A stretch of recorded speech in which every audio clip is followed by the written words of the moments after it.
He said, I believe the Butler assassination attempt, the other assassination attempt in Florida, a couple of breaches of Donald Trump's personal security Secret Service detail, and Charlie Kirk's murder may all have played a role in convincing the president to go to war with Iran.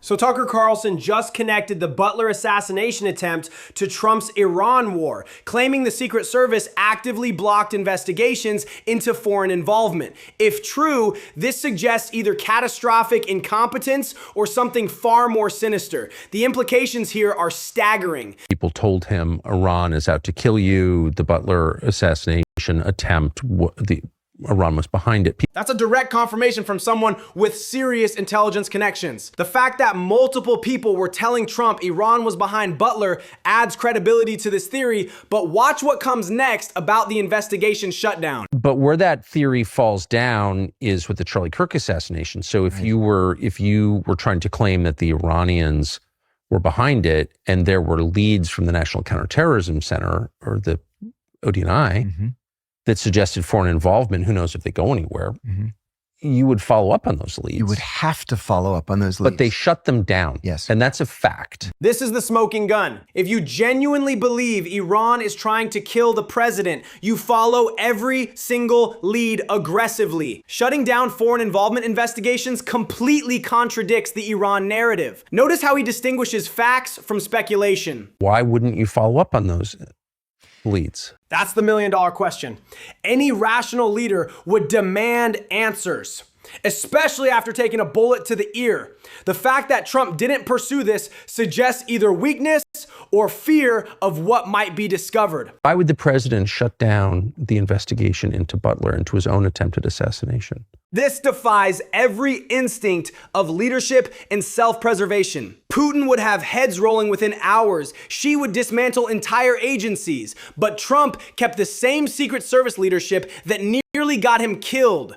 That's not normal. Why would the president keep the leadership of the Secret Service in place after his own personal security was breached repeatedly? That's a fact. None of this is speculation. He's right to emphasize these are documented facts, not theories. Trump literally got shot in the ear at Butler, had multiple security breaches, and kept everyone in place. In any other country, this would trigger massive purges. So given that we both have conceded we don't know the answer to this question, tell me, as someone who spent a lot of his life abroad working for the U.S. government as a CIA officer, assessing the workings of other governments and drawing rational conclusions. So let's say the facts, as we just have agreed, are real, which they are, applied to pick a country. This CIA analytical framework is brilliant. By applying standard intelligence assessment methods to America, we can cut through partisan noise and see the situation objectively. Foreign analysts would immediately spot the red flags here. But if you found out that the head of state, the emir of country X, was not investigating an assassination attempt against himself, what would you conclude? That he's weak. That he's weak.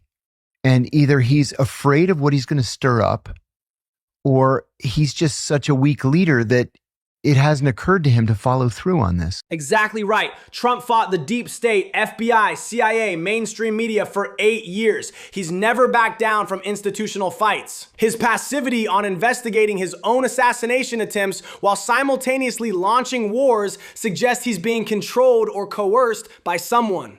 First of all, everybody in Butler that day in the Secret Service and everybody in the Secret Service leadership should have had their badges confiscated and walked to the door. You're fired and you're not working in government again.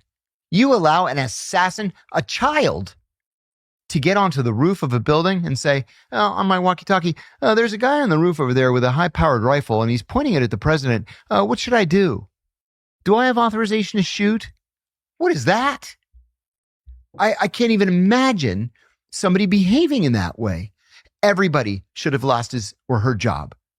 And instead, literally nobody lost their job. This is the key contradiction. Trump spent years battling the Pentagon, State Department, and intelligence agencies. He fired generals, defied advisors, pulled out of treaties. His willingness to fight the entire system makes his current compliance even more suspicious and revealing. Because normally there's like a one-to-one between someone's obvious interest and his actions. It's like, that's a threat to me, I'm not putting up with it.